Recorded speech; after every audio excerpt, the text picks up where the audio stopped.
Alright, today I have an Apple Watch Ultra 2, and I'm going to show you how to take the case off of the Apple Watch Ultra 2. So you have this protective case on here, and I want to take it off. Now, in order to take it off is a simple process. So what I'll do is, I'll flip it on the back side, and you can see there are nodules on either side of this, and you'll have to pop this off. Now, if you look at it, there's one that sticks out a little bit more. It's that one. You may want to go ahead and try this one if you want to, but you may run into issues with this knob right here.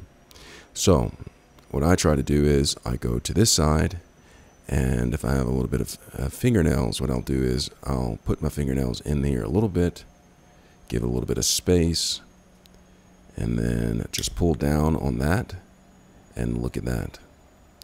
The protective case came off, and now I am exposed on my Apple Watch Ultra 2. And that is how you take off the protective case.